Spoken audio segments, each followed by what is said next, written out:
Have you ever wondered what truly lay behind the captivating, mesmerizing beauty of ancient Egyptian queens and nobles?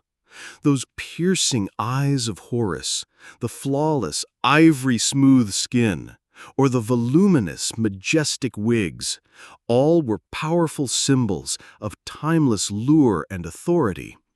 But could a dark secret, a hidden peril, have lurked within those very rituals of enchanting beauty? In this exclusive video, we're pulling back the veil of mystery, turning back the pages of history to uncover little-known truths, from cosmetics once hailed as divine elixirs, to the severe diets and even the elaborate methods of preserving beauty for the afterlife. Every facet held a terrible price. You'll be astonished to discover that behind the perfection recorded by history lay unimaginable dangers, mysterious ailments, and heartbreaking tragedies. Join us on this thrilling journey of revelation, where beauty and peril intertwine, where history not only tells a story, but also cries out a warning. Don't miss a single moment. And if you find this journey captivating, please like this video, subscribe to our channel for more compelling stories, and leave a comment to share your thoughts with us. The scream tore through the pre-dawn quiet, a raw primal sound swallowed almost instantly by the thick, humid air rising from the Nile. Your eyes snapped open, heart hammering against your ribs even before the first tentative rays of the sun dared to kiss the eastern desert.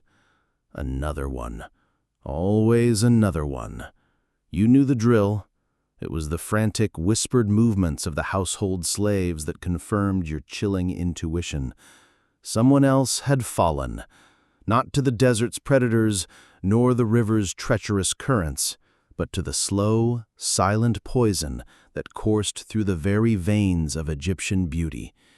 You could almost feel the weight of it in the air, heavier than the scents of baked earth and lotus blossoms that usually filled your senses. This was the true dawn of your world, not just a sunrise, but the awakening to a brutal truth, a deadly secret hidden behind every flawless complexion, every perfectly kohl-lined eye. You stir, the linen sheets cool against your skin, a fleeting comfort before the day's demands truly set in. Beyond the intricately carved window of your bedchamber, the sky is bleeding from deep indigo to a fiery orange, painting the distant pyramids in hues of myth and legend. This is Egypt, the land of abundance, of gods and pharaohs, where the Nile gifts life and the desert guards eternity. But for you, for every woman of your noble station, this dawn brings not just the promise of a new day, but the unwavering call of a relentless duty, the pursuit of beauty standards that dictate not just your appearance, but your very worth. You stir, the linen sheets cool against your skin, a fleeting comfort before the day's demands truly set in. Beyond the intricately carved window of your bedchamber, the sky is bleeding from deep indigo to a fiery orange, painting the distant pyramids in hues of myth and legend. This is Egypt, the land of abundance, of gods and pharaohs, where the Nile gifts life and the desert guards eternity. But for you, for every woman of your noble station, this dawn brings not just the promise of a new day, but the unwavering call of a relentless duty, the pursuit of beauty standards that dictate not just your appearance, but your very worth. You rise, your bare feet cool against the polished stone floor. The air, thick with the earthy perfume of the river and the delicate fragrance of lotus flowers from the inner courtyard, still carries a hint of the night's cool embrace. But you know, even before the sun fully clears the horizon, that its fierce, unyielding gaze is already searching. It's not a welcoming warmth, but a relentless adversary you must diligently avoid. For you, the daughter of a prominent scribe and temple priestess, a woman of noble blood, a sun-kissed reddish-brown complexion, the typical hue of hard-working Egyptian men toiling under the open sky, is not a badge of honor. It's a mark of the laborer, a stain of the common. Your skin, by decree of your birth and the silent expectations of your ancestors, must remain pale, like the creamy ivory of a revered sculpture, or the soft, luminous yellow of the finest papyrus, a shade that whispers of indoor luxury and pampered leisure.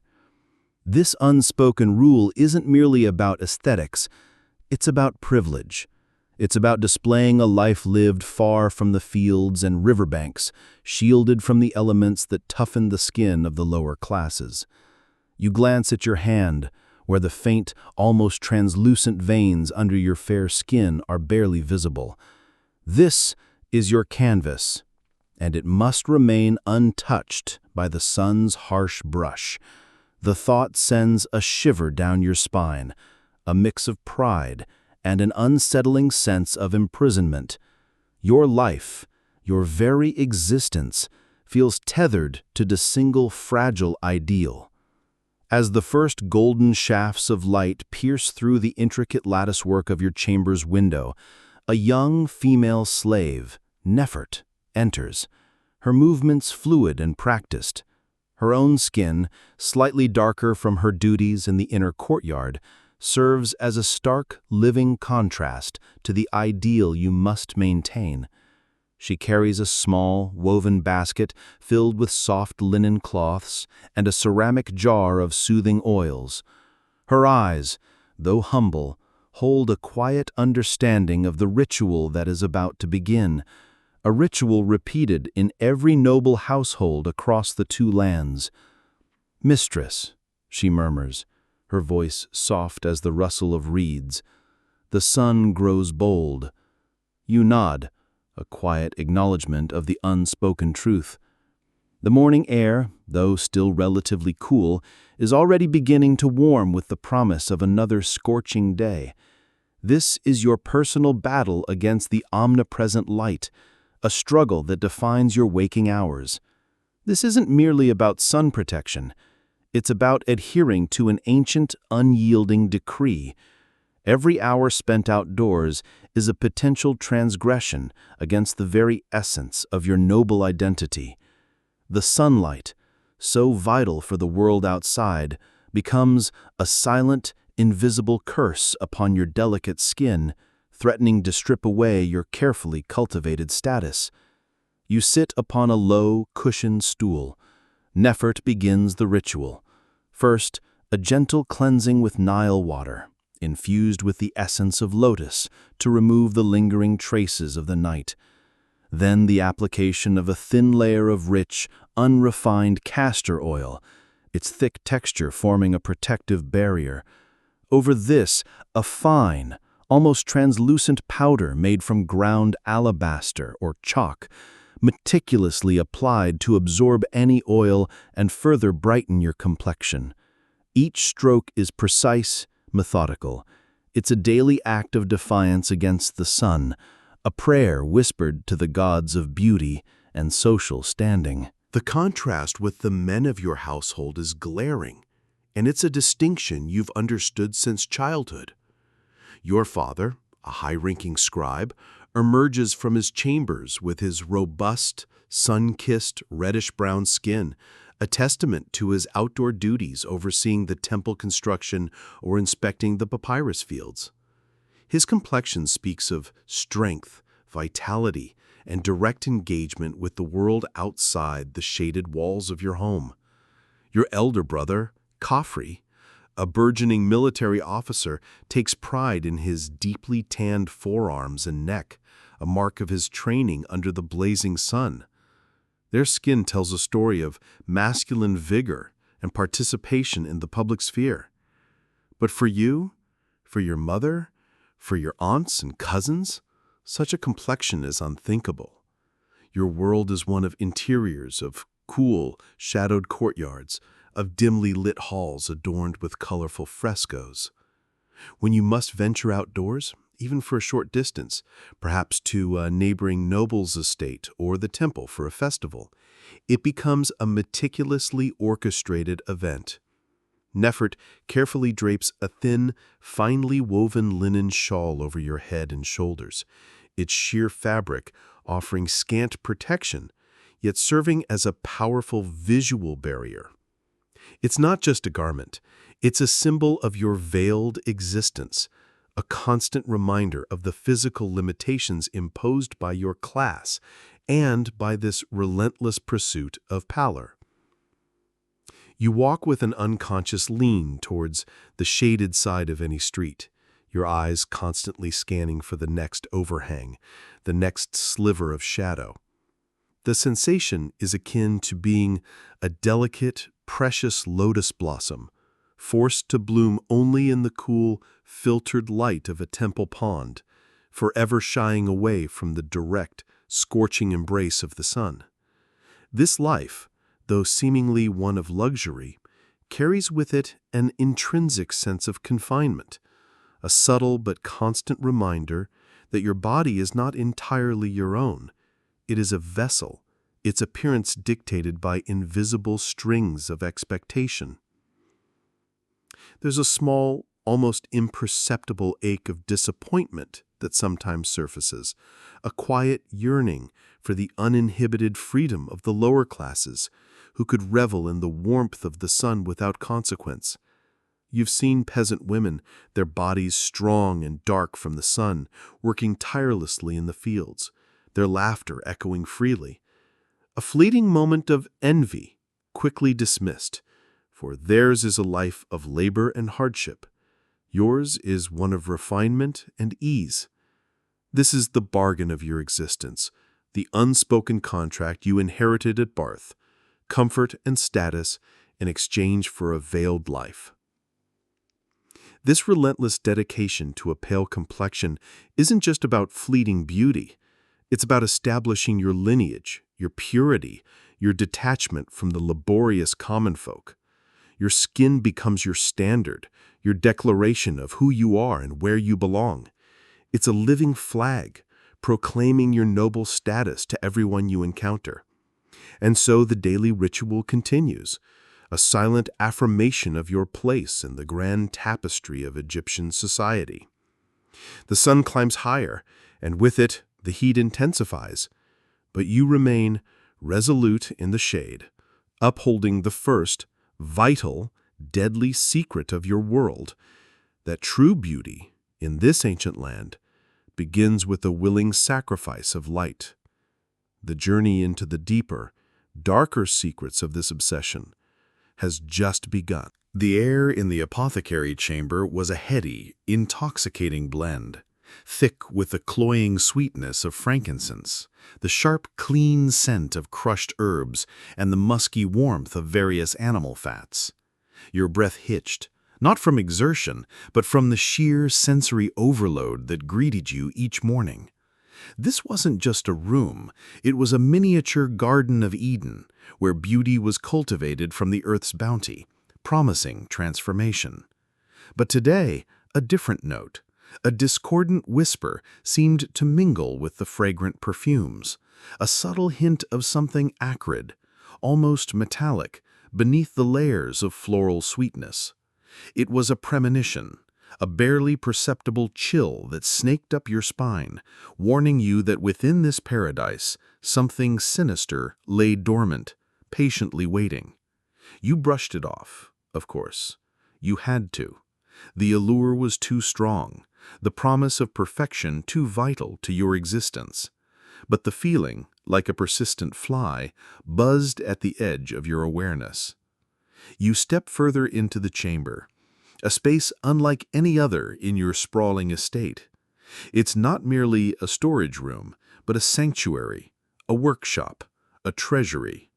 The light filtering through the high, narrow windows catches the polished surfaces of dozens of jars and pots, crafted from smooth alabaster, intricately carved ivory, and shimmering jewel-toned glass. Each vessel, a work of art in itself, holds a secret, a promise. The air is so thick with the mingled scents of essential oils, crushed petals, and beeswax that you feel as if you're inhaling beauty itself. This is where the magic happens, where the raw elements of nature are transmuted into the very essence of Egyptian allure. Your eyes, accustomed to the dimness, pick out the details. Rows of small, elegant jars containing moringa oil, its golden hue promising deep nourishment. Ceramic pots filled with almond oil, known for its softening properties. And wide, shallow bowls of Nile clay, dried and powdered, awaiting its transformation into soothing masks. There are tightly sealed amphorae of honey, its sticky sweetness a revered ingredient for cleansing and moisturizing, and bundles of fresh aloe vera leaves, their gelatinous pulp a balm for sun-kissed skin. Every ingredient, sourced from the fertile lands along the great river or traded from distant exotic shores, seems to hum with potential. Each promises to bestow smooth skin, lustrous hair, and a radiance that would rival the dawn itself. This opulent display, however, belies a critical truth that in your time remains largely unseen, an unspoken element of this deadly secret. While the ingredients are natural, meticulously gathered, and often imbued with spiritual significance, there is an utter lack of quality control as we understand it today. No standardized measurements, no purification processes beyond basic straining, no rigorous testing for purity or contaminants. Your trusted attendant, a monette, a woman whose hands are as skilled at grinding pigments as they are at weaving fine linen, oversees the preparation. You watch her now, diligently grinding a vibrant blue mineral, lapis lazuli, on a stone palette, preparing a new batch of eye paint. Sometimes she'll add a touch of malachite for a green shimmer, or hematite for a deeper black. It's all by feel, by tradition, by the wisdom passed down through generations. There are no precise formulas, no refined processes to guarantee consistency or safety. Amonette holds out a small, freshly prepared batch of what she calls sun-kissed dew, a new experimental face balm made with a freshly imported resin and a darker, unknown oil. "For your complexion, mistress," she murmurs, her eyes bright with pride. You dip a finger into the cool, creamy mixture. It smells promising, earthy with a hint of spice. You smooth a thin layer onto your cheek. And then it happens. Not a violent reaction, not an immediate burning, but a subtle, insidious discomfort. A faint blush, like a whisper of heat, spreads across the area where you applied the balm. A peculiar, almost metallic tang lingers on your tongue after you inadvertently touch your lips. It's a sensation you haven't quite felt before, a prickle that makes the tiny hairs on your arms stand on end. You rub your cheek, feigning a thoughtful gesture, trying to mask the sudden, inexplicable unease. A tiny red mark, no bigger than a beetle's eye, blossoms just beneath your jawline. You glance at Amonette, but her face is beaming, utterly unaware. She sees only the potential, the effort, the hoped-for radiance. You force a smile. "It's intriguing, Amonette. A new sensation." You dismiss the slight prickle of unease that dances along your skin, the faint, unpleasant aftertaste in your mouth. This is the price of experimentation, perhaps, the small discomfort one endures in the pursuit of perfection. This is what you tell yourself, what you must believe, because to question it would be to question the very fabric of your world, the very essence of what defines you. The slight irritation on your skin, a peculiar tingle, is quickly rationalized. Perhaps it's the new resin or simply your delicate skin adjusting. You've heard of minor discomforts before, fleeting blemishes quickly forgotten as the desired effect of beauty takes hold. Yet a tiny, insistent thought, a faint alarm bell rings at the back of your mind. You recall whispers from the market, hushed tales of peasant women developing strange rashes after using locally sourced unguents, or the occasional noble woman complaining of persistent, unexplained itching after trying a new cosmetic. These were always dismissed as poor hygiene, an impure spirit, or a fickle god. Never, ever, was the fault placed on the very substances meant to beautify.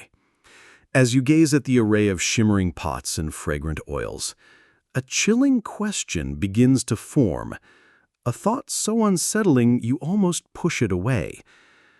Are these gifts from the very heart of the earth, worshipped as divine elixirs, truly here to bestow beauty?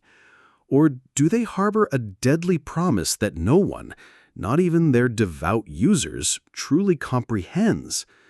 The thought is fleeting, quickly buried under the weight of tradition and the intoxicating allure of transformation. Each of these magnificent jars, each pot, each perfectly polished stone container seems to whisper sweet promises of eternal youth, of flawless skin, of eyes that could charm gods. They promise the very essence of what society demands. But beneath their opulent facades, they conceal the raw, unrefined truth of their crude origins, the untold stories of substances dug from the earth without understanding their deeper, more insidious nature. They are beautiful lies, waiting to be believed, waiting to be consumed. You choose a lighter, more familiar oil, rubbing it into your palms. The scent is comforting, familiar. The previous sensation fades, dismissed as a momentary anomaly. Yet the seed of doubt, however small, has been planted. This initial fascination, this almost childlike wonder with the power of cosmetics, is deeply intertwined with a subtle yet persistent sense of unease. It's a quiet warning bell, barely audible above the symphony of promises. This initial discomfort, this fleeting sensation of wrongness, is the first subtle crack in the veneer of perfection, the earliest sign of the deadly secret waiting to fully unveil itself. This current journey, seemingly about superficial beauty, has already embarked on a far more perilous path. The sudden, piercing sharpness hit you like a scorpion's sting, not on your skin, but deep behind your eyes, a searing, momentary flash that made your vision blur. You froze, the coal stick poised inches from your lash line, your breath catching in your throat. It had happened before. A fleeting irritation, a mere whisper of discomfort quickly dismissed. But this time, it was a demand for attention, a tiny fissure in the shimmering facade of ritual and beauty. You blinked hard, forcing the pain away, forcing yourself back to the task at hand. You had to. For this was not just about adornment, it was about invocation. It was about transforming your gaze into the Eyes of Horus, a sacred act, a symbol of protection and power, believed to ward off evil and reflect divine wisdom. The stakes were too high to falter, too much depended on the flawless execution of this ancient rite. You sit before a polished bronze mirror, its surface reflecting your anticipation. This is the heart of your morning transformation, the most revered and potent step in your daily ritual. This isn't mere cosmetic application, it's a sacred ceremony, a direct link to the divine. With each precise stroke of the coal, you don't just enhance your features, you invoke the very essence of protection and power, channeling the watchful gaze of the falcon-headed god himself. The mirror, a silent witness, reflects not just your image, but the weight of centuries of tradition and belief. A small, intricately carved box of ebony and ivory rests on the polished cedar table before you.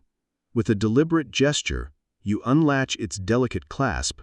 Inside, nestled on a bed of fine linen, lies the coal, a smooth, velvety black powder, shimmering like the midnight sky of Egypt, flecked with a subtle, almost imperceptible metallic sheen. It looks like crushed starlight, promising depth and allure to your eyes. The accompanying applicator, a slender stick of polished wood with a rounded tip, feels cool and smooth in your hand. You dip the stick into the powder, picking up a generous amount. Your concentration is absolute. With a steady hand, you bring the tip to your inner lash line, carefully drawing a thick, bold line outwards, extending it in a sharp, elegant flick towards your temple. The first eye is complete, its new definition immediately transforming your face, lending it an air of mystery and authority. A wave of power, almost tangible, surges through you as your eyes, now framed by the deep black, seem to command more presence. They are no longer simply your eyes. They are the windows to your soul, intensified, sharpened, reflecting the wisdom of the ages. You feel strong, beautiful, utterly invincible. But then, as you prepare to adorn the second eye, a familiar yet unsettling sensation returns. A faint, subtle sting, a brief, almost imperceptible tingle spreads along your lash line. It's quickly followed by a dull, insistent ache deep behind your eyes, as if a tiny, unseen pressure is building within your skull. You blink, trying to clear the lingering discomfort.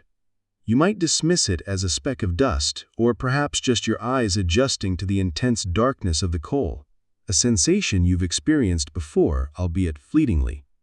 But this time, it seems to linger, a discordant note in the symphony of your transformation. What you, and indeed all of ancient Egypt, do not know is the insidious truth hidden within that beautiful, shimmering powder. The primary component of your beloved coal is galena, a lead sulfide mineral. It's this very lead, pulverized into a fine powder, that gives your coal its rich, unparalleled blackness and its lasting power.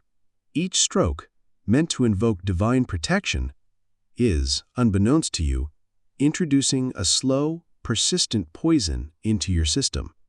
The searing momentary flash of pain, the dull, insistent ache, are not random occurrences. They are the subtle, early warnings from your body, tiny protests against the toxic intruder. As you continue your day, attending to household duties, supervising slaves, or participating in religious ceremonies, the lingering discomfort in your eyes persists.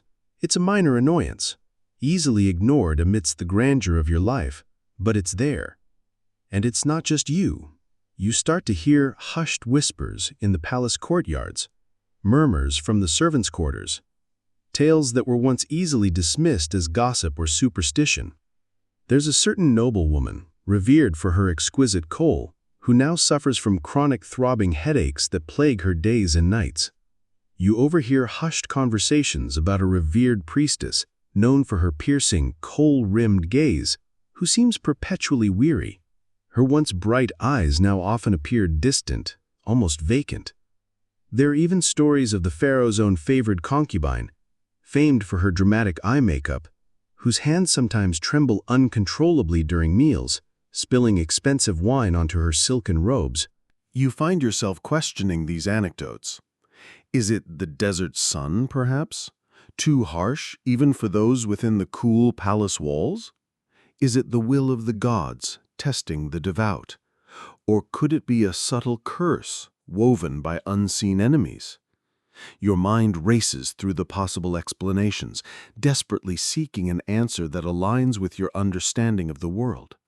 Yet a vague, unsettling intuition begins to stir within you.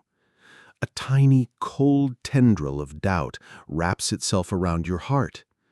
Could these seemingly unrelated ailments, these creeping infirmities, be somehow connected?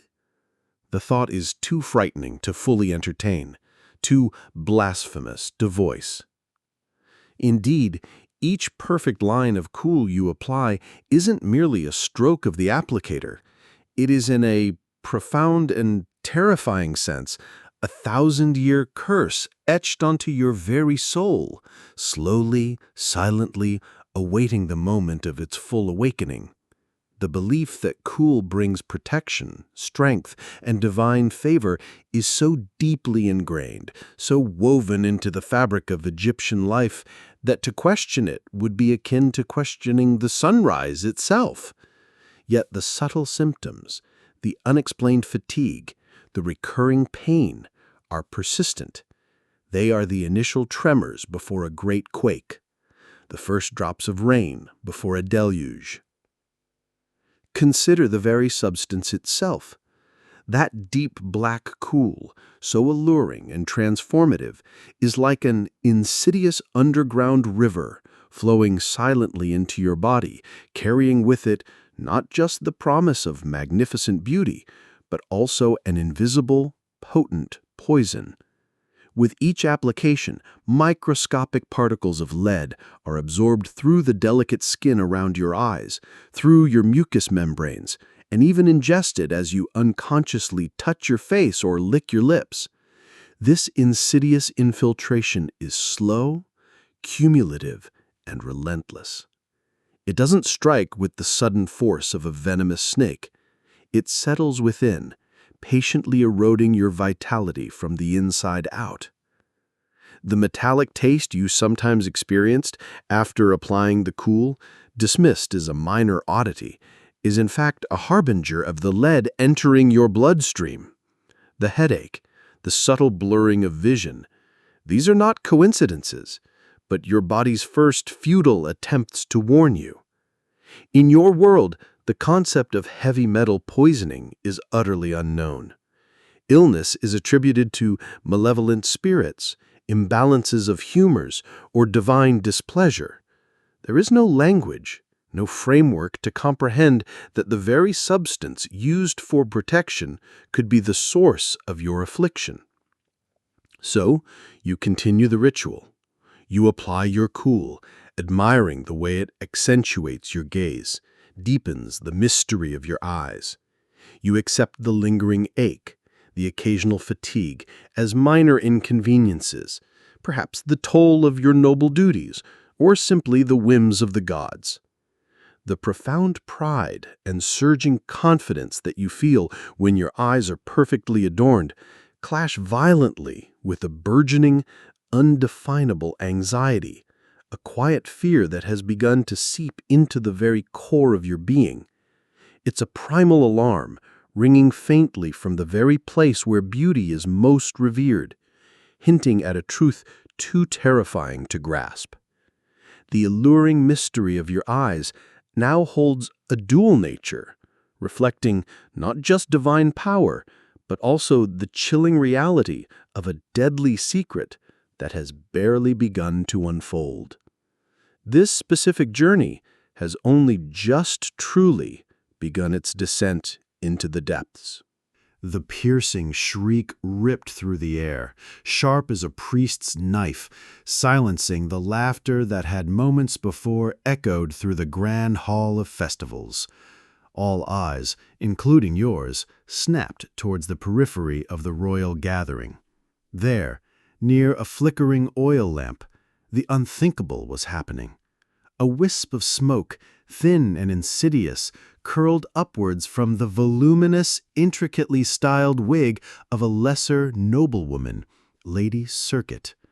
Her eyes, wide with horror, reflected the tiny, blossoming flame that danced precariously on a trailing lock. The smell of burning hair, acrid and sickeningly sweet, immediately assaulted your senses, cutting through the rich perfumes of the incense and the celebratory feast. A collective gasp, then a frantic scramble as servants rushed forward, their faces etched in terror.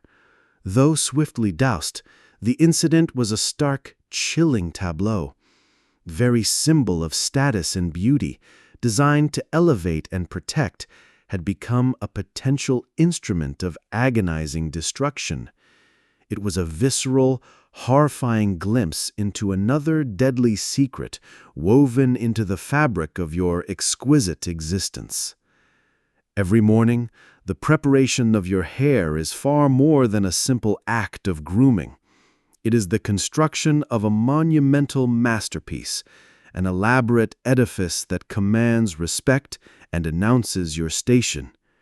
You sit on a cushioned stool, facing a polished bronze mirror that faithfully reflects the grandeur of the impending transformation. Amunet, your chief attendant, stands ready, her hands nimble and practiced, holding the tools of this ancient art. This isn't your natural hair. That lies beneath, usually shaved or kept very short for hygiene and comfort.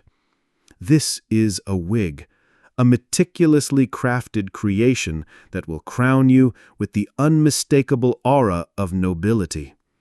These wigs, the crowning glory of Egyptian elite, are more than mere fashion accessories. They are complex feats of artistry, often woven from thousands of individual strands of human hair, meticulously collected and prepared, or sometimes from finely spun sheep's wool for the less affluent, or even vegetable fibers for those seeking a lighter alternative. Each strand is carefully attached to a sturdy net base or a padded framework, creating a dense, voluminous foundation. Amunet would spend hours, sometimes days, with her assistants braiding the hair into countless tiny plaits, each one precisely uniform.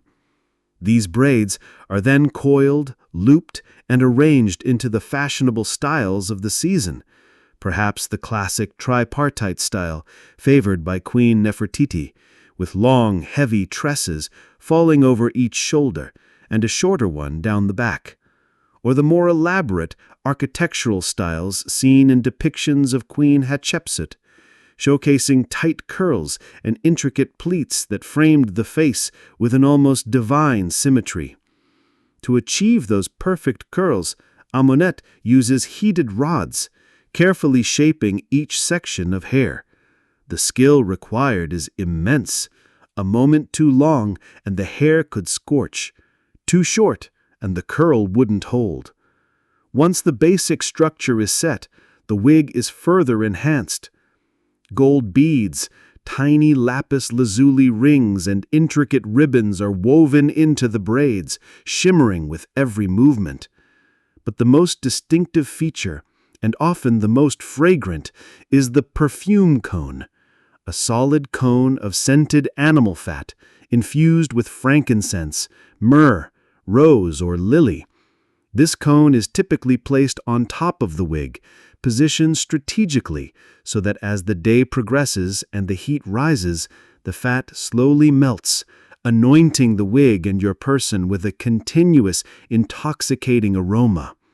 It's a sensory declaration of your presence, a cloud of expensive fragrance that precedes and follows you. As Amunet gently lifts the finished wig and settles it upon your head, you immediately feel its substantial weight. It's heavy, a constant pressure on your skull, pulling slightly at your neck and shoulders. It is quite literally a vessel of power that adds inches to your height and pounds to your bearing. It shields your scalp from the sun's merciless rays, yes, offering a sense of protection. But the shield is also a trap. The thick, dense layers of hair and padding trap the heat against your scalp, turning your head into a personal furnace. You can feel the beads of sweat forming almost immediately, trickling down your temples, creating an incessant, aggravating itch. A dull ache often begins to bloom at the base of your skull, radiating upwards, a constant throb that reminds you of its perpetual presence. This is the unspoken toll of wearing such a majestic crown, a silent tax on your comfort for the sake of your image. What you, in your era of burgeoning knowledge but limited understanding of chemistry and hygiene, cannot comprehend, are the insidious dangers lurking beneath this elaborate artistry. These magnificent hairpieces, saturated with rich oils and resins, are alarmingly flammable. In a world lit by the flickering, unguarded flames of oil lamps, torches, and incense burners, the risk of accidental fire is ever present. The terrifying incident with Lady Circuit was not an isolated anomaly. It was a chilling reminder of the inherent volatility of your cherished adornments. You recall stories whispered in hushed tones among the older attendants, tales of tragic accidents in other noble households. A servant rushing by with a lamp, brushing too close, a dancer spinning too wildly near a ceremonial flame, or even a sleeping noblewoman, her wig igniting from a lamp left too near her bed. These were often dismissed as divine punishment or ill fortune. But now, the image of that small, greedy flame licking at Lady Circuit's wig and the pungent smell of burning hair have seared the true, terrifying risk into your consciousness. Each carefully woven strand, drenched in aromatic oils, is not merely a component of beauty. It is an insidious ember, silently awaiting its chance to ignite, to transform luxury into a searing, agonizing destruction. Beyond the immediate threat of fire, a more insidious danger festers, one that is both uncomfortable and profoundly embarrassing. The sheer difficulty of thoroughly cleaning these elaborate wigs, coupled with the hot and humid climate of Egypt, transforms them into unsanitary havens. Beneath the perfectly coiffed exterior, an unpleasant reality brews. These magnificent hairpieces, so admired and revered, often become breeding grounds for head lice, various fungi, and other skin ailments. The constant heat and moisture trapped against your scalp create an ideal environment for these microscopic invaders. Lately, the persistent nagging itch beneath your wig has intensified, escalating from a minor nuisance to a maddening, almost unbearable torment. You find yourself scratching discreetly, a tiny, furtive movement, trying not to disturb the elegant edifice atop your head. But the relief is fleeting, quickly replaced by a renewed, more insistent urge. When Amunet carefully removes your wig at night, a sense of immense relief washes over you, but it's often short-lived. In the dim light of your bedchamber, you sometimes catch glimpses of your scalp in the polished bronze mirror. Small, angry red patches are forming, weeping slightly, and your delicate skin feels raw, almost abraded from the constant irritation. Sometimes tiny white specks, almost invisible to the naked eye, cling to the base of your natural hair. Specks you prefer not to acknowledge, swiftly brushed away with a sense of revulsion and shame. You try various soothing balms, concocted from aloe vera and honey, but the discomfort persists, a constant, nagging reminder of the hidden price of your elaborate hairstyles. You've heard, too, the whispered tales of other noblewomen, their beauty once legendary, who eventually had to resort to drastic measures. There were hushed accounts of women, high-born like yourself, who were forced to shave their heads entirely due to persistent, inexplicable scalp sores and infections that simply refused to heal. Their once proud, voluminous wigs, symbols of their status, were then replaced by simple, unadorned linen scarves, or even humble, smaller wigs that offered little comfort or prestige.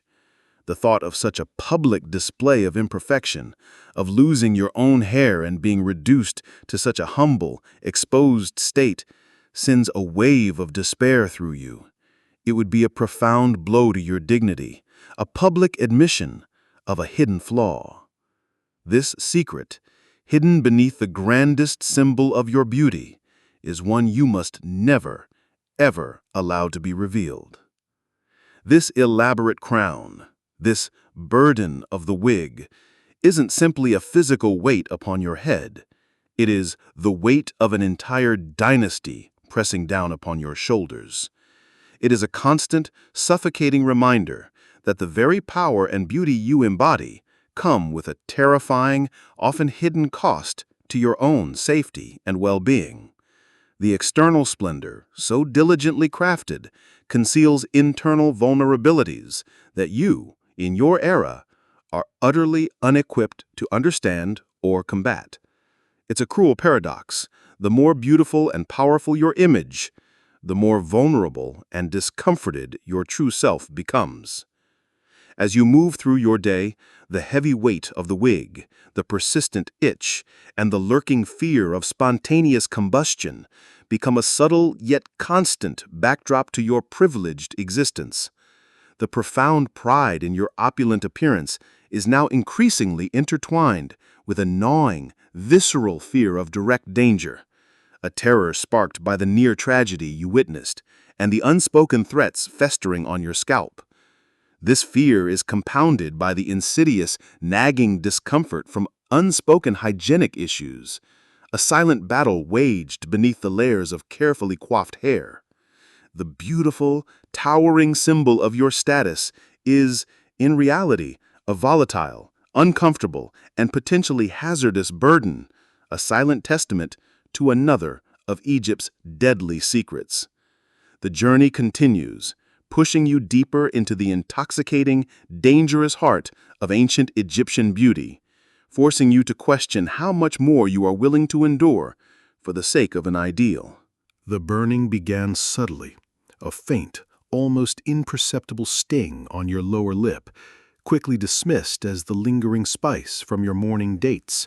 But then a sharp, metallic taste, like old copper, bloomed on your tongue, quickly followed by an unyielding dryness that no sip of water could quench.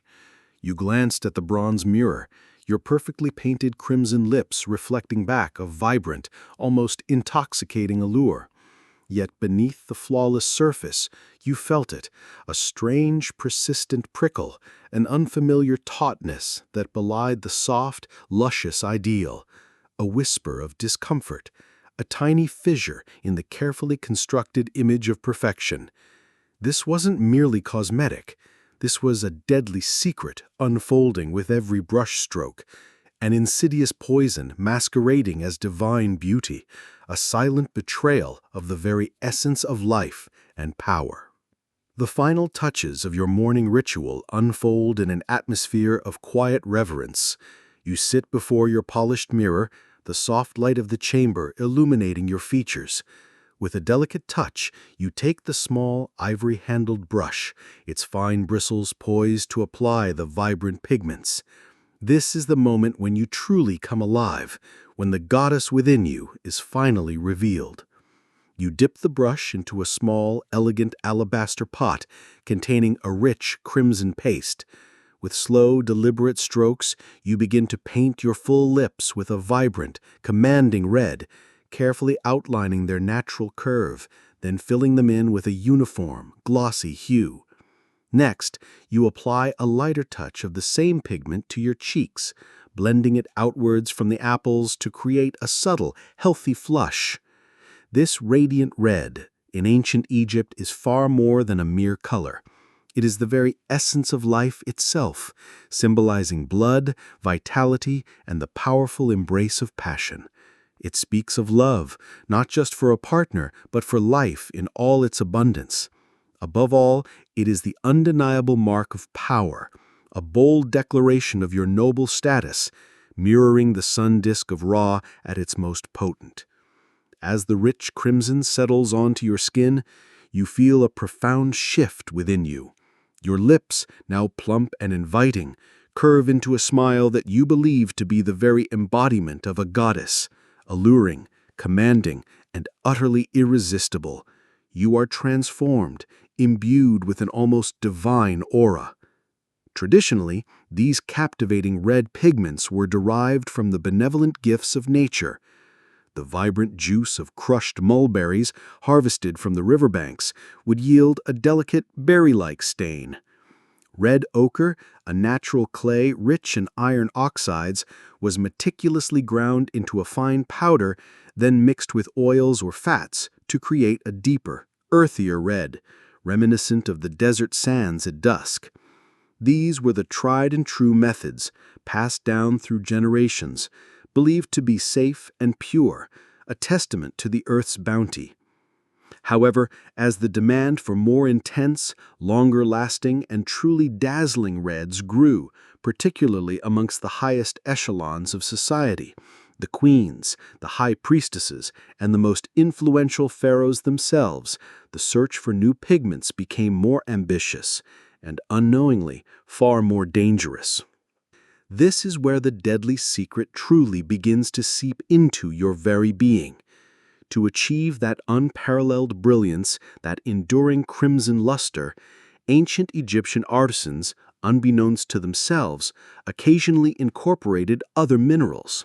Among these, vermilion, a vibrant red pigment derived from cinnabar, which is essentially mercury sulfide, was often used. This substance, though stunningly beautiful, carried the slow, insidious poison of mercury. Other compounds, their exact origins and properties now lost to time, might have also been employed to intensify the hue or improve adherence, their toxicities completely unexamined. As you smile at your reflection, admiring the stunning vibrancy of your lips, a subtle yet undeniable discomfort begins to manifest. Your lips, usually soft and supple from daily oilings, begin to feel unusually dry and chapped, almost as if the very color is drawing the moisture from them. You apply more balm, more fragrant oil, but no remedy seems to truly alleviate the persistent tautness, the subtle peeling that forms around the edges of your mouth. It's an unfamiliar sensation, a nagging annoyance that slowly grows more pronounced with each passing day. Beyond the dryness, tiny, almost imperceptible reddish patches begin to appear on the delicate skin around your mouth, or subtly on your high cheekbones where the blush is applied. They itch, sometimes mildly, sometimes with an infuriating persistence that makes you want to scratch relentlessly. You discreetly touch them, feeling the raised bumps, the slight warmth beneath your fingertips. You rationalize it as a reaction to a new spice in your food, or perhaps a minor irritation from the sun. But deep down, a tiny seed of apprehension begins to sprout. Whispers, carried on the desert winds, begin to reach your ears. Hushed tales from the palace, from neighboring estates. You hear of noblewomen renowned for their striking crimson lips, who now suffer from unexplained swelling of the mouth or chronic sores that refuse to heal. There are accounts of others whose once radiant complexions have mysteriously darkened, developing strange mottled discolorations on their cheeks and around their lips, almost as if their vibrant beauty is slowly being consumed by a pervasive shadow. One high-ranking priestess, whose smile was once as captivating as the sunrise, is rumored to have developed a constant, unexplainable tremor in her hands when she lifts a cup to her lips. No physician, no priest, no amount of prayer to Sekhmet, the goddess of healing, seems to offer a definitive diagnosis or a lasting cure for these strange ailments. They are attributed to evil spirits, to divine displeasure, or simply to the natural decay of the aging body. But your burgeoning awareness, sharpened by the unsettling sensations on your own skin, now connects these disparate threads with a chilling logic. Every time you offer a radiant smile with those perfectly crimsoned lips, you are, in an ironic and terrifying twist of fate, inviting a kiss of poison, a slow, insidious infiltration into the very core of your being. The vibrant, life-affirming red, meant to symbolize vitality, is in fact a silent conduit for corrosive elements.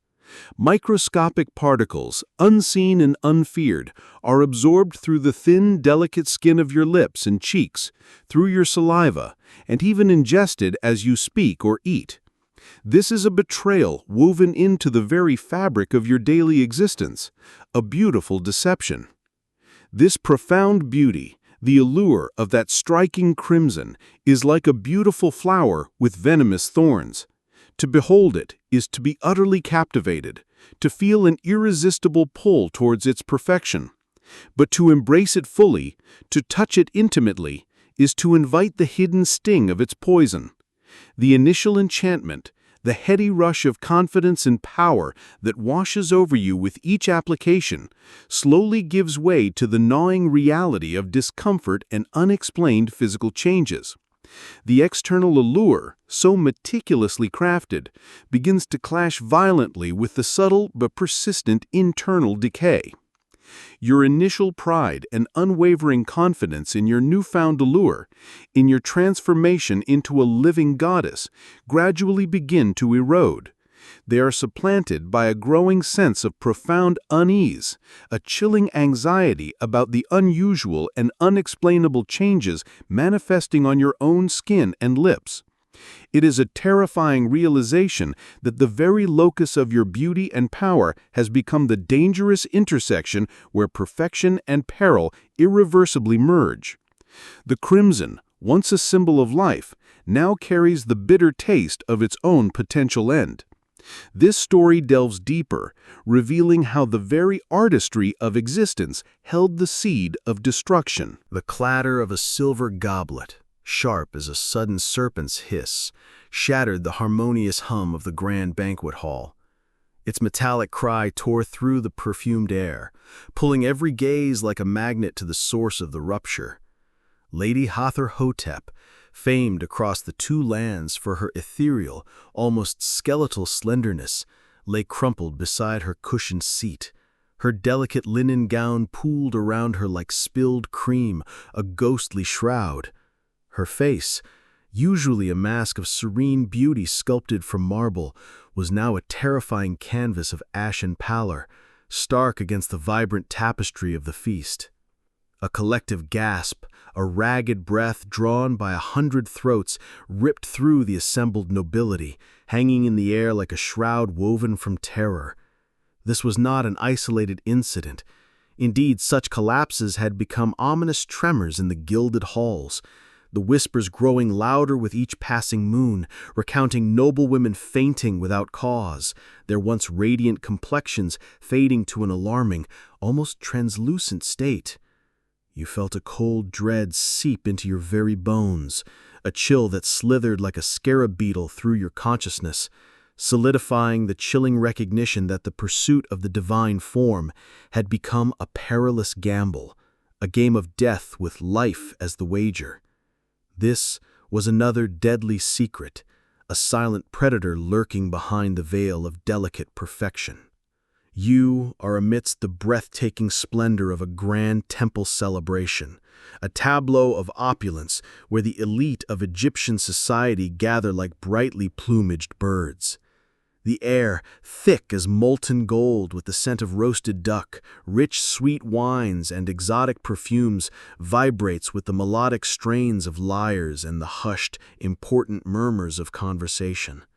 Women of noble birth glide through the hall like ethereal spirits, their movements so graceful they seem to defy gravity, almost floating above the polished floors. They are draped in finely woven linen garments, so soft and translucent they appear spun from moonlight itself, designed with cunning artistry to cling subtly to their forms, accentuating every delicate curve and line. Your own gown, a masterpiece of intricate pleating and delicate embroidery, feels like a second skin, chosen specifically to highlight the very ideal you strive for, a slender, graceful physique, a figure of exquisite fragility. It's defined by a small, tightly cinched waist, an aspiration as elusive as a desert mirage, and elegantly curved hips, a silhouette considered the very epitome of feminine allure, a living testament to one's refinement, prosperity, and even spiritual purity. This body, sculpted by adherence and denial, is your constant, silent prayer to the gods of beauty. As you move through the throng, every step feels like a public declaration. You are acutely aware of the myriad glances that linger on your form, eyes like sharpened obsidian evaluating your very being. These are not merely admiring gazes, though admiring is certainly present. They are scrutinizing judgments, silently weighing your worth against the prevailing standard, a constant whisper in your mind's ear. Every subtle curve, every visible bone, every delicate fold of your garment is judged, measured, and silently approved or condemned. You hear the hushed compliments, delivered with reverent awe about a particular noblewoman's divine slenderness, her willowy grace, praises that ring like golden bells in the grand hall. These words, though seemingly benign, carry the invisible weight of social pressure, a relentless, unspoken command to maintain this idealized form, a burden heavier than any gilded crown. The expectation is palpable, as tangible as the very air you breathe. Your body, much like your complexion and your elaborate wig, must be a perfect reflection of your noble status, an indisputable proof of your elevated standing. Could a woman truly breathe under such a constant, crushing weight of expectation? You often wonder, a silent question echoed in the quiet confines of your own chambers. To achieve this gilded frame, this coveted silhouette that seems almost divinely ordained, is not a matter of mere fortune for many. It is a relentless, often agonizing discipline, a slow internal crucifixion. You yourself have come to intimately know the harsh realities of extreme diets, enduring days of minimal sustenance, your stomach a hollow drum beating a rhythm of deprivation. The rich, succulent roasted duck and the sweet honey cakes, gleaming like precious jewels on the banquet tables, become tantalizing tortures, objects of both intense desire and rigid self-denial. You watch other noble women, perhaps even Queen Nefertari herself, whose captivating grace and slender figure are immortalized in the vibrant frescoes of her tomb, seemingly effortlessly maintaining their forms. But you know the truth of the sacrifice, a silent scream in every hunger pang. You feel the gnawing pangs of hunger deep in your stomach, a hollow emptiness that resonates even amidst the lavish feasts, a desert in your very core. The occasional wave of dizziness washes over you, a sudden sandstorm blurring your vision, threatening to topple your carefully constructed composure, making the room spin like a potter's wheel. Yet you must maintain a serene smile, a mask of nonchalance, feigning an air of effortless grace, never revealing the internal battle being waged within your own protesting body. The struggle is constant, a war fought on the battlefield of your own being. You learn to subtly push food around your plate, a delicate dance of deception, to take only tiny, almost invisible bites, to discreetly pass untouched delicacies to your less observant attendants, a sly maneuver of survival. The allure of the banquet, once a source of joyous communion, transforms into a gauntlet of temptation and rigid self-control, each dish mocking your resolve. Every time you decline an offered delicacy, you are not merely foregoing a delightful indulgence, you are, in a profound and self-sacrificing act, etching another line onto your own verdict, a silent declaration of your commitment to this stringent ideal, even if it means sacrificing your very essence. This is a sacrifice that cuts deeper than any blade. Whispers, more insidious and dangerous than those of mere vanity, also circulate like venomous currents within the inner circles of the elite. Tales of secret weight loss remedies or miraculous herbs are passed from noblewoman to noblewoman, often in hushed tones, shrouded in an aura of ancient mystery. These concoctions are believed to be derived from rare plants or even ancient, forgotten recipes, promising swift and effortless transformation, a siren song of instant perfection. In truth, many of these herbal remedies are likely mildly toxic plants that induce nausea and suppress appetite, or potent laxatives that severely dehydrate the body and flush out essential nutrients, weapons disguised as cures. You have heard of or even observed the tragic consequences of such practices, stories that echo like funeral drums.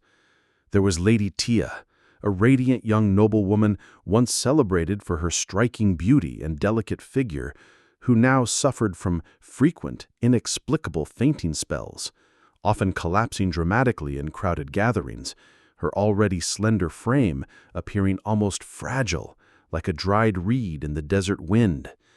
And then there was the chilling case of Lady Isis Nofret, a powerful woman of advanced ages whose once vibrant countenance had slowly faded to a horrifying, unnatural pallor, her body growing alarmingly emaciated, a shadow of her former glory.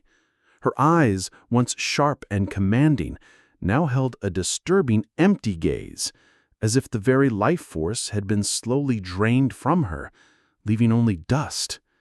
Her strength, once legendary, had vanished, leaving behind a mere phantom of her former self. The common explanation was always illness, a curse, or the natural decay of old age, a convenient veil over a bitter truth, never the self-inflicted wounds of a desperate pursuit of beauty. How many more would fall victim to this silent, beautiful killer? The insatiable craving, the gnawing emptiness that consumes you, is not merely the absence of sustenance. It is a demonic hunger, a ravenous fiend lurking in the shadows, patiently waiting for its moment to consume your very vitality.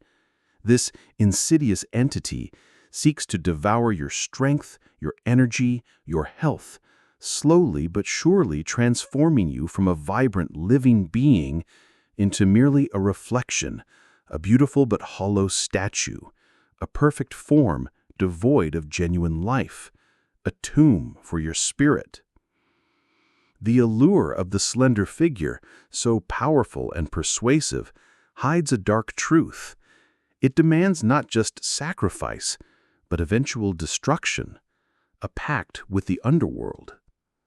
As you navigate the opulent halls, feeling the subtle tremor in your limbs, the lightheadedness that threatens to overwhelm you, a creeping fog of uncertainty, a complex emotional landscape begins to take shape within you. The initial profound pride and fleeting satisfaction that comes from seeing your figure perfectly sculpted by the thin linen, that brief triumph of fitting into a garment that emphasizes your slender form, is now profoundly overshadowed. It is replaced by a pervasive sense of exhaustion, a constant undercurrent of anxiety, a serpent coiling in your gut, and a deeply unsettling obsession with your weight. Your body, once a source of confident self-expression, has now become a veritable shackles, a prison forged from the very ideals it was meant to embody, a gilded cage where your spirit slowly withers. This relentless pursuit of the divine form is a never-ending battle against your own body's natural needs and instincts, a war without end. Every pang of hunger, every dizzy spell, every moment of weakness becomes a testament to the iron will required to maintain this fragile image, a monument to your silent suffering. The beauty standards of your world have morphed from aspirations into chains of gold, binding you to a cycle of deprivation and fear. The desire for a body that looks divine has led to a profound, almost spiritual destruction from within, rendering your perfect outer shell a mere facade for a weary and suffering internal landscape. The ideals you strive for shimmer like a cruel mirage over a bone-dry desert, beautiful but ultimately leading to parched ruin. This current journey continues to reveal the profound, often tragic cost of living within these ancient, beautiful, and utterly deadly secrets. The cold, dry air of the excavation chamber was a ghostly sigh, carrying the ancient scent of dust and linen. Dr. Allure of Hans, her face smudged with desert grit, held a fragile piece of what was once a queen's jawbone. Her magnifying glass, a modern eye peering into the past, revealed minute, dark lines along its surface, unmistakable. "Lead," she murmured, her voice a barely audible whisper against the vast silence of millennia. "So much lead! From the coal, from their paints?" A shiver colder than any desert night traced its way down your spine. For thousands of years, these royal remains had rested in their gilded prisons, their perfectly preserved faces still beaming with an eternal, deceptive beauty. But now, the silent testament of their very bones was screaming a truth across the ages, a deadly secret unearthed from the depths of history. The beauty they so ardently pursued had been a slow, sweet poison, consumed with every brushstroke, etched into their very marrow. In the sun-drenched days of ancient Egypt, life was a fleeting breath, but eternity was a tangible promise, as solid and unyielding as the pyramids themselves. For the Egyptians, death was merely a doorway, a transition into a vibrant and perpetual existence in the field of reeds. And just as one prepared for life, so too must one prepare for the afterlife, ensuring one's spirit, the Ka, recognized its physical vessel. This belief extended profoundly to the preservation of beauty. The deceased, particularly the nobility, were not simply interred, they were meticulously prepared, transformed into perfect vessels for their immortal journey. You often witnessed or heard whispered accounts of the exquisite rituals of mummification, a process shrouded in sacred mystery and performed with an almost surgical precision. Imagine the elaborate preparations, the priests, their faces solemn masks of devotion, working with a meticulous artistry that rivaled any painter or sculptor. They would carefully extract organs, then fill the body cavities with fragrant resins and oils, substances like cedar oil, frankincense, myrrh, and various natron salts, designed to dry and preserve the flesh. Each limb was carefully wrapped in countless layers of fine linen bandages, often infused with more aromatic resins, turning the body into a cocoon of eternity. This wasn't merely about preventing decay, it was about ensuring the deceased maintained their perfect form, their idealized beauty, so that their Ka might easily recognize them and their journey into the afterlife would be seamless. Even their hair, often still adorned with elaborate wigs or braided extensions, was carefully treated and scented. The meticulous process was a loving testament to faith, ensuring that the departed would greet the gods of the underworld looking as radiant as they had in life, a beacon of perfection for all time. And then you think of the luminous tombs, those underground palaces of eternal rest, where pharaohs and their noble kin lie ensconced in their sarcophagi. These aren't just burial chambers, they are lavish echoes of earthly palaces, adorned with vibrant frescoes depicting scenes of feasts, hunting, and joyful afterlife activities. The very air in these sealed spaces feels thick with preserved majesty. Inside, the mummified bodies of queens like Nefertari or pharaohs like Tutankhamun rest seemingly as alive as when they breathed. Their faces still subtly painted with kohl and rouge, their bodies draped in precious jewels and fine linens, are prepared as if they might awaken at any moment, ready to resume their earthly splendor in the next realm. Their eternal beauty is a shining beacon of hope for all of Egypt, a testament to the power of their gods and their own profound faith. When these samples are taken to modern laboratories, equipped with instruments that can peer into the very atomic structure of matter, a chilling revelation emerges. Through sophisticated analysis, using techniques unimaginable to the ancient Egyptians, scientists discover undeniable evidence of heavy metal accumulation within the skeletal remains and hair strands of these very nobles. Lead, the very element that gave coal its striking blackness, is found in alarmingly high concentrations. Copper, a common ingredient in green eye paint, also registers prominently. These are not mere traces, they are ingrained signatures of long-term exposure, silent screams from bones. The beautiful adornments, once believed to grant divine favor, were in reality slow-acting poisons. This evidence, preserved in the very fabric of their beings, becomes the silent testament of the dead, a story whispered not by papyrus scrolls or hieroglyphs, but by the very cells that once comprised their living forms. History books, written by the victors and the living, may have glorified their beauty and power, but the unwritten annals of their own bodies tell a different, darker tale. Though no scribe ever recorded it, their bones and hair have become living proof, recounting a narrative that the ancient Egyptians themselves could never have conceived of while they lived.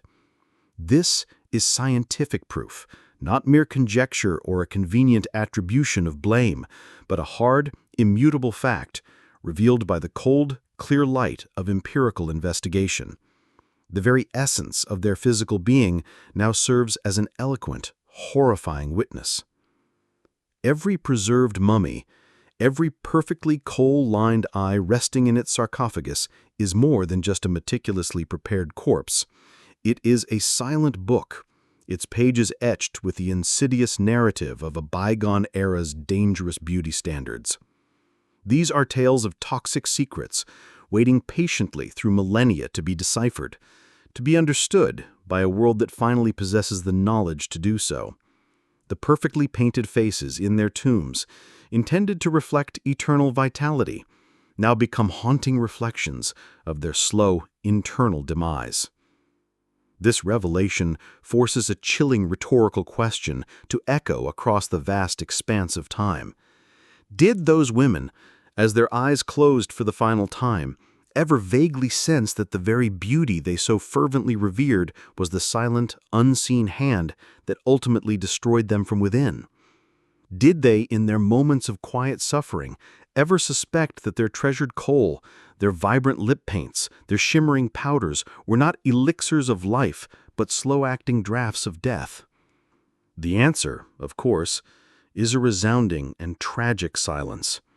They died believing in the power and sanctity of their rituals, unaware that their devotion to beauty was an unwitting pact with poison. From a deep-seated reverence for the ancient ritual of mummification and the profound belief in an eternal afterlife, a chilling realization washes over you. It is a cold shiver, like the brush of a phantom's hand, when you fully grasp that even in death, those very deadly secrets of beauty persisted, preserved within the very bones and tissues, patiently awaiting the distant future to be unequivocally exposed by the relentless march of time and scientific discovery. The perfectly sculpted bodies, once symbols of enduring life, now stand as stark, terrifying monuments to the hidden costs of beauty. A silent warning whispering from across the ages. This story continues to peel back the layers of time, revealing truths not etched in stone, but in flesh and bone. The tremor began in your own hand, a slight, almost imperceptible tremble as you lifted a delicate fig to your lips. You immediately lowered it, your heart a drum against your ribs, its frantic beat a counterpoint to the quiet elegance of the morning. It was a familiar ghost, this phantom shiver, one you'd tried to dismiss for weeks, dismissing it as fatigue, or perhaps the lingering chill of dawn. But then, across the breakfast table, your mother, Lady Hathor, her face once a canvas of radiant health, now sported subtle, unnatural pallor like a fading fresco. Her own fingers, once so nimble with embroidery, now fumbled with her coal stick, a visible tremor echoing your own unspoken fear. A wave of ice washed over you. The air in the once vibrant palace now felt heavy, thick with an unspoken malaise, like the stagnant water of a forgotten pool. A nameless shadow was stretching its tendrils, silently consuming the very light from within the closed, gilded circle of Egyptian nobility. The realization solidified into a stone in your gut. The whispers of strange ailments were no longer just distant echoes, they were a chorus of silent screams, growing louder, closer. As time, a relentless river, flowed onward, sweeping through the opulent courts and grand estates of Egypt, a ghostly shadow, unseen yet undeniably present, began to haunt the very heart of the noble class. It was a creeping cold, a subtle decay that defied understanding. What began as isolated incidents, a sudden tremor, a persistent ache, slowly but inexorably morphed into a chilling pattern. Strange illnesses, mysterious symptoms, baffling afflictions became alarmingly commonplace, spreading like a plague through the very families who believed themselves most protected by their wealth and divine favor. You witnessed it firsthand, a slow, agonizing unraveling of the very fabric of your world. The faces of those around you, once so familiar and vibrant, began to transform, subtly at first, then with a horrifying inevitability. Your own mother, Lady Hathor, a woman who had embodied grace and vitality, became a living testament to this unseen torment. Her complexion, once the coveted ivory hue that denoted her noble birth, slowly faded to an unnatural pallor, a sickly green-tinged gray, losing all semblance of healthy luminescence. It was not the rosy flush of youth, nor the sun-kissed warmth of the common folk. It was the chilling shade of a tomb, a canvas drained of life's vibrant colors. You would see other noble women, their skin becoming similarly translucent and frail, almost like ancient papyrus, hinting at the rot beneath. The physical manifestations were relentless, a cruel symphony of decay. Patches of their once lustrous hair, carefully styled in elaborate wigs, began to fall out in alarming clumps, leaving bare, unsightly spots on their scalps. You saw it on Lady Sobek, a woman renowned for her voluminous wig, whose attendants now meticulously filled in the thinning areas with darkened powders. Persistent, throbbing headaches, like tiny hammers striking against their skulls, became constant companions, dimming their sharp intellects and stealing their serenity. A pervasive, debilitating fatigue, deeper than any ordinary weariness, settled over them like a thick, desert fog, stealing their energy, turning daily tasks into Herculean efforts. Beyond the visible signs, more insidious changes took hold, gnawing at the very core of their beings. Many nobles began to complain of excruciating joint pain, their limbs stiff and aching, making the graceful movements of court life almost impossible. Their very bodies, once temples of beauty, became prisons of pain. Others exhibited terrifying signs of nervous system decline. Their hands, once steady as granite, now trembled uncontrollably, spilling precious wine or dropping delicate instruments. Their memories, once sharp as a scribe's stylus, began to waver and fade, leaving them lost even in their own familiar homes. More disturbingly, their very temperaments seemed to undergo a chilling metamorphosis. Once amiable and gracious, they became unpredictably irritable, prone to sudden outbursts of fury, or, conversely, descended into a profound, chilling apathy, their spirits turning to ash. These were not the gentle frailties of age. These were the sharp, sudden claws of an unknown tormentor. The most terrifying aspect of this pervasive malady was the utter helplessness of ancient medicine, a beacon extinguished by an unseen hand. The revered physicians of Egypt, with their extensive knowledge of herbal remedies, intricate surgical procedures, and anatomical understanding gained from mummification, found themselves completely baffled by these mysterious illnesses. Their diagnostic tools, while advanced for their time, were blind to the microscopic culprits. They applied poultices, prescribed tinctures, chanted ancient incantations, but nothing seemed to halt the inexorable decline. They attributed these horrifying symptoms to the curses of disgruntled deities, a punishment for some unknown transgression. They spoke of imbalances within the body's humors, ancient energies gone awry, or simply resigned themselves to the harsh decree of fate, a tapestry woven by cruel, unseen hands. In their profound ignorance, no one, not even the wisest among them, could possibly connect these debilitating symptoms to the very cosmetics that were applied with such devotion daily, the very symbols of beauty that were slowly, methodically consuming their users from within.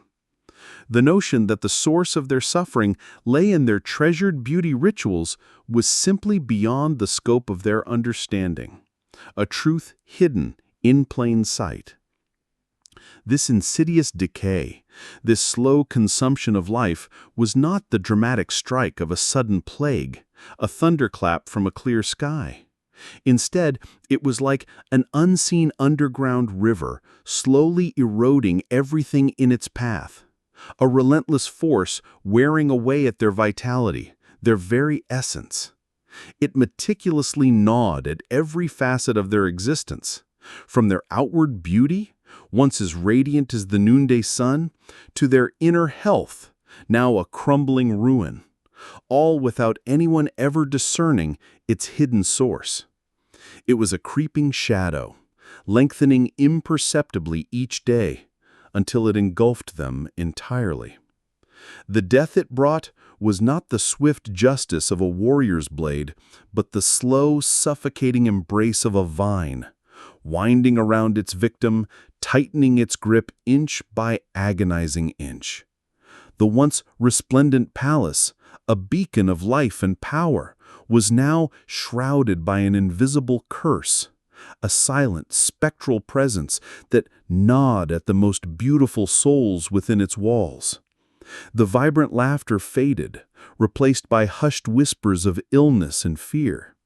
The opulent feasts felt less like celebrations and more like a macabre dance with an unseen predator. The very air seemed to thicken with a pervasive sense of dread, as if the walls themselves were weeping tears of lead. Your own emotions, once dominated by the pursuit of perfection, now twisted into a complex knot of mounting fear as the epidemic of suffering spread without explanation. A cold hand seemed to grip your heart, squeezing it with anxiety.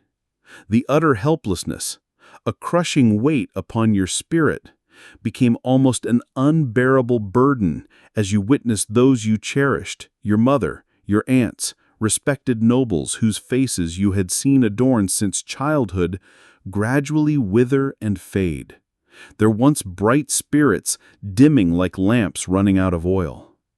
The agonizing paradox was this: you recognized the symptoms, felt the nascent tremors within your own body, and understood that you too were likely using the very substances that were orchestrating this slow, beautiful demise.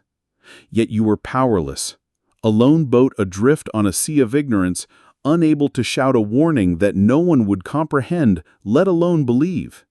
The fear of sharing their fate became a constant prickling companion, a chilling echo of their suffering.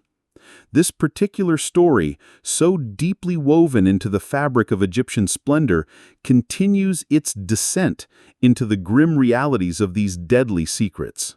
The chilling stillness in the embalming room was broken only by the rhythmic scrape of the priest's tools and the muffled sobs of your loyal handmaiden, Amonette. It was your mother, Lady Hathor, stretched on the alabaster slab, her once luminous skin now a translucent parchment, her face a mask of unimaginable suffering even in death. Her eyes, those beautiful kohl-rimmed eyes that had enchanted courts, were sunken hollows, and her lips, once painted with the vibrant crimson of life, were now cracked and discolored like parched earth. A tremor, cold as the desert wind, seized you. This wasn't the dignified passing of an elder. This was a slow, agonizing descent into ruin. As the priest, his face a somber portrait of ancient ritual, meticulously coated her body with preservative oils, a sharp, metallic scent, eerily familiar from your own coal pot, wafted from the mixture. It was then, amidst the profound grief, that the shattering pieces of a horrifying mosaic clicked into place within your mind, a realization that hit you like a thunderbolt in a clear sky. The air seemed to crackle with the unspoken truth, a deadly secret finally tearing through the veil of ignorance. Time, a river flowing with deceptive calm, had carried the whispers of illness through the royal courts, growing ever louder, ever more insistent. Now, standing over your mother's lifeless form, the meticulous process of mummification unfolding before your eyes, the pieces of a terrifying puzzle, once scattered like desert dust, began to coalesce with a sickening clarity. The ritual, intended to preserve beauty for eternity, ironically illuminated the very source of its destruction.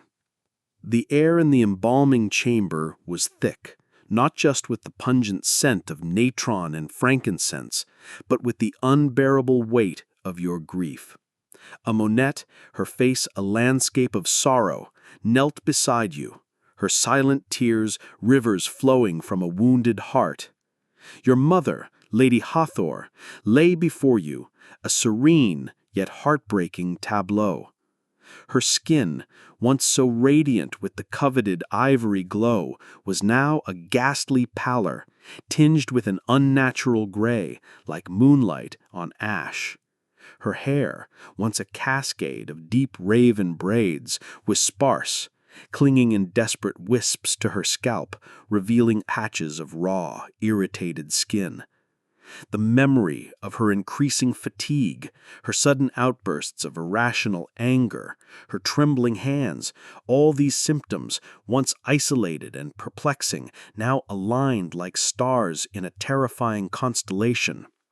It was the distinct, sharp metallic tang emanating from the priest's various unguents, an eerily familiar scent from the newly ground coal and certain vibrant wed pigments that truly ignited the terrible epiphany. Your gaze, now sharpened by desperation, fell upon the small ornate alabaster jar of coal that rested beside her head, waiting to be applied for her eternal journey. That familiar black powder, once a beacon of protection and allure, now seemed to radiate a sinister, almost living darkness. It was no longer merely a cosmetic, it was a vessel of silent treachery. In a horrifying cascade of realization, you recalled the disparate threads that had woven themselves through your life and the lives of those around you. The frequent skin irritations that flared after applying new facial balms, dismissed as minor imperfections. The lingering metallic taste after adorning your lips with crimson, explained away as a peculiarity of certain berries. The unexplained hair loss suffered by Lady Sobek, attributed to a fickle goddess. The agonizing joint pain that crippled Lord Mentuhotep, written off as the weariness of age. And the most vivid, terrifying memory, Lady Serket's wig, a literal crown of fire, almost consuming her during the festival. A fiery warning that had been extinguished, but never truly understood. With each agonizing memory, the pieces clicked, each one a hammer blow against your soul. The beautiful, radiant complexion you pursued so diligently now seemed less like a gift and more like a fragile shroud. The perfectly lined eyes, once windows to divinity, now felt like conduits for an insidious decay. The vibrant red lips, a siren's call to the senses, now tasted of something bitter and poisonous.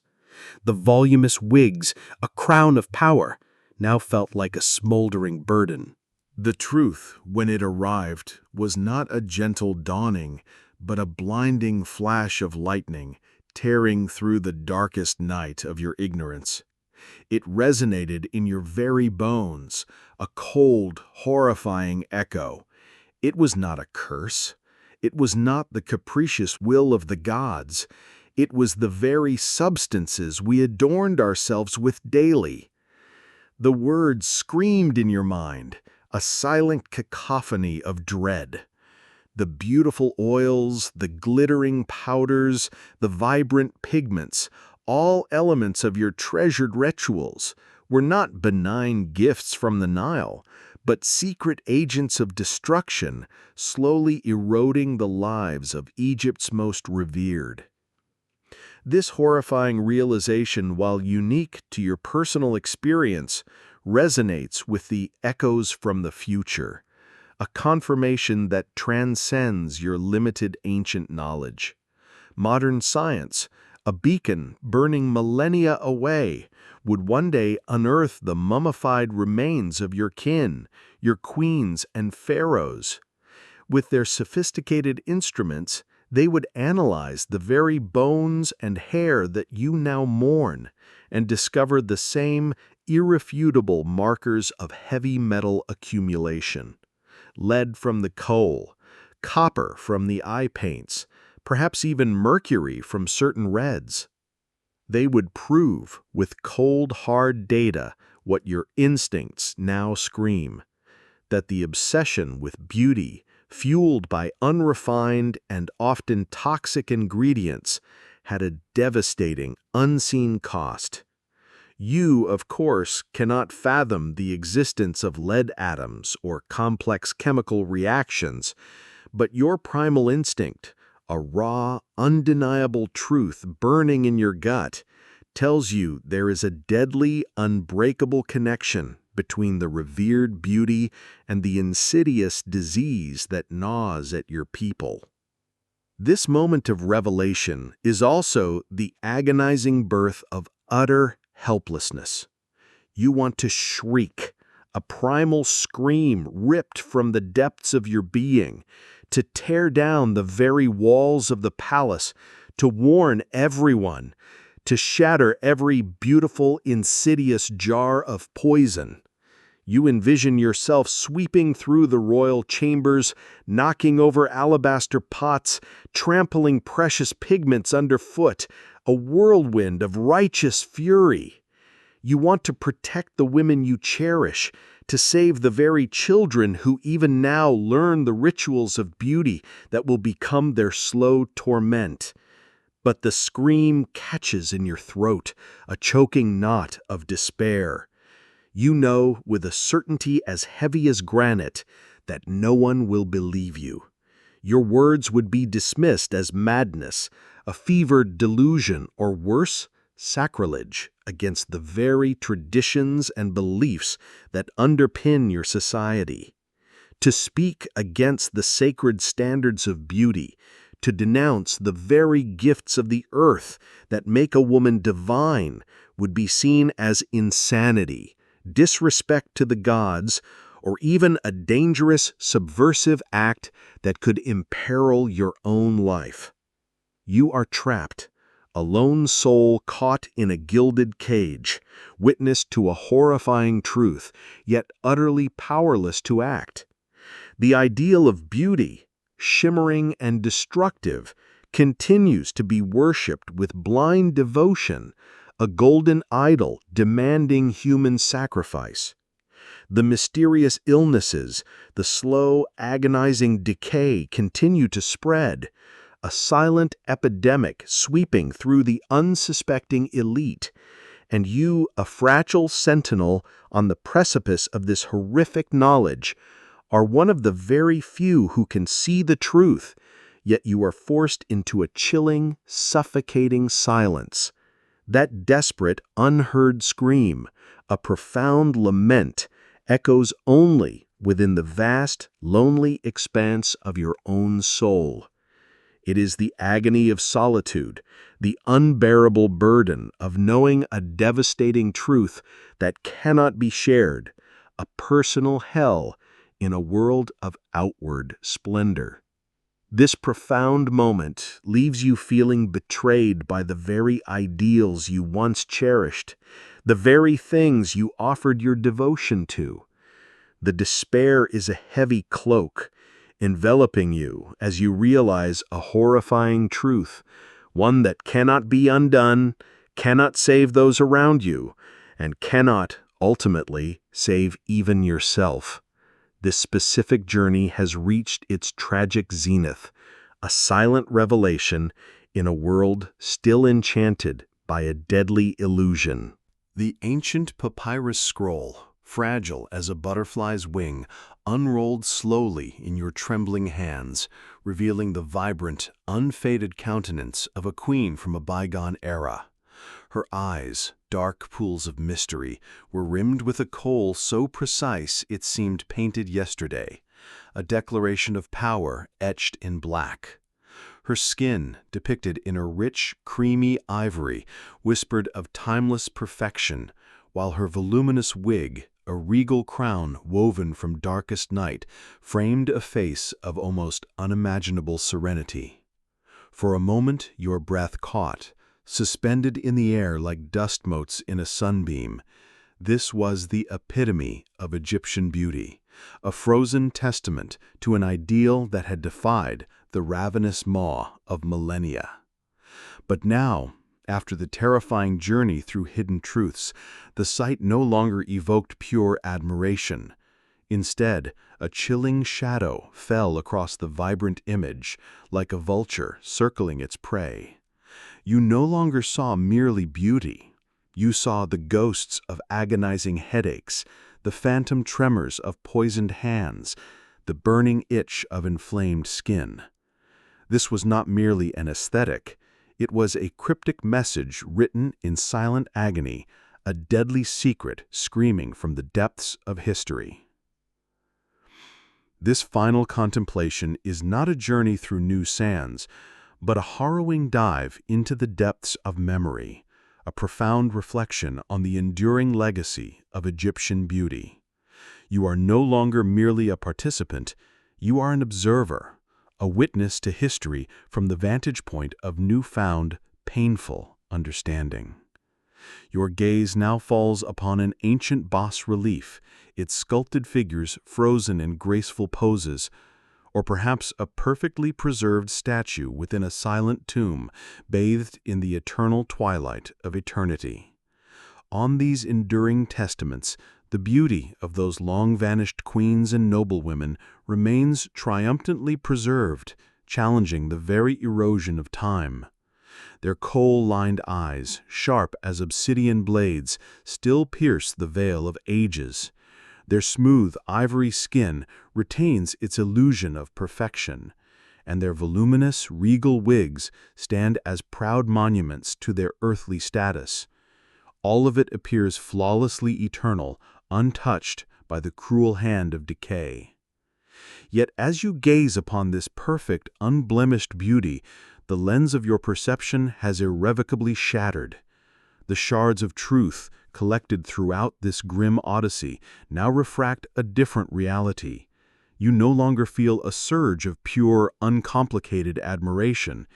Instead, a poignant ache blossoms in your chest, for you now see the unspoken pain, the profound sacrifice, and the insidious, toxic secrets that these women, these silent muses of an empire, unwittingly carried within their very bones.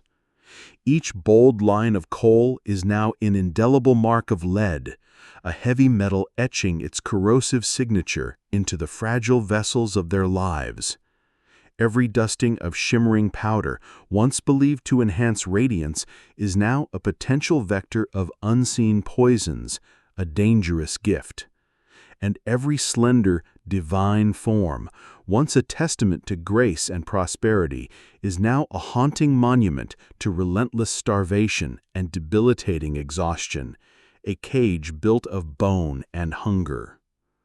Time flows on, relentless as the sands of the vast ancient desert, your inner voice whispers, but her image, carved in enduring stone, still stands like an eternal vow. Yet now, when you look into those mysterious almond-shaped eyes, you no longer see only beauty. You see an insidious ache, a smoldering sorrow, the horrific price that was exacted drop by agonizing drop for such an exquisite facade. The very perfection, once a source of awe, now bears the invisible scars of their torment. It is a paradox sculpted in stone, a beauty that demanded self-destruction.